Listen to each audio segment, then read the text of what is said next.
Avec moi, vétéran de l'armée canadienne Sylvain Duval, qui souffre de choc post-traumatique, et Chantal Soucy, d'un centre équestre spécialisé en thérapie. Et ils sont connus depuis que vous la connaissez, ça va bien, surtout depuis que vous connaissez ses chevaux. Exact. Ouais.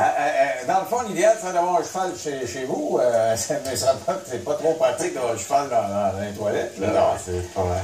Est-ce que vous en avez un avec qui vous avez plus d'affinité que d'autres? Exact, oui. Ouais. C'est le premier que j'ai choisi, j'ai tout le temps pris le même. Il a eu une affinité énorme. Il a tout le temps répondu à ce que je lui demandais, puis j'ai resté avec. Oui.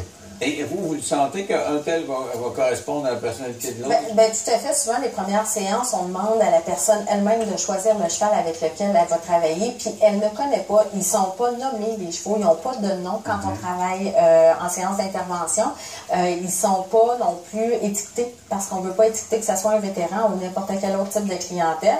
Alors, ils font leur propre décision, et souvent, quand ils reviennent, c'est quelque chose qui leur rend la vie dure de prendre des décisions pour eux-mêmes. Hein. Ils ont été encadrés beaucoup par les forces armées pendant X nombre d'années. Ils reviennent et là, ils sont plus encadrés. Alors, de faire des choix, de prendre des décisions, puis nous, en leur demandant, le premier choix que tu fais, c'est un cheval, c'est déjà quelque chose pour eux autres qui sont... Est-ce que l'armée vous aide financièrement pour payer ça? Il faut payer. Là, on est dans une grosse, grosse machine. Ouais. Le projet pilote Equisens l'a offert gratuitement. Alors, déjà, nous, on est un organisme à but non lucratif qui n'a pas de subvention aucune, parce que l'équitation thérapeutique n'est pas encore reconnue ici au Québec. Et d'arriver avec quelque chose de novateur, une première au Québec qui n'a pas de statistiques à part ce que nous, on a fait.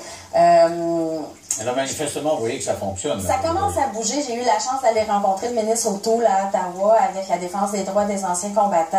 J'ai eu la chance de rencontrer plein de monde depuis 1 an et demi. Un lieutenant-colonel à la retraite qui m'a permis de me promener dans cette machine-là.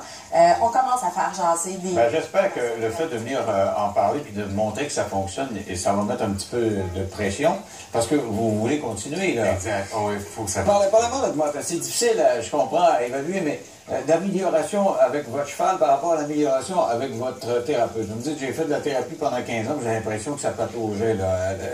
Êtes-vous capable d'évaluer la différence d'efficacité? Je vous dirais qu'il y a une grande différence.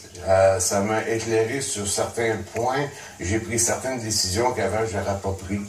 Non, ça m'aide beaucoup. Non, ça vous aide. C'est comme si émotivement, ça vous permettait d'évacuer davantage que de jaser avec un être humain. Oui. OK, je comprends. Merci beaucoup. Bonne chance pour la suite des choses. Merci beaucoup. C'est un travail assez extraordinaire. Et on viendrait me parler des autistes aussi à un moment donné, puisque si vous travaillez avec cette clientèle-là. C'est tout ce qui nous concerne ce soir. Merci d'avoir été là. Bye.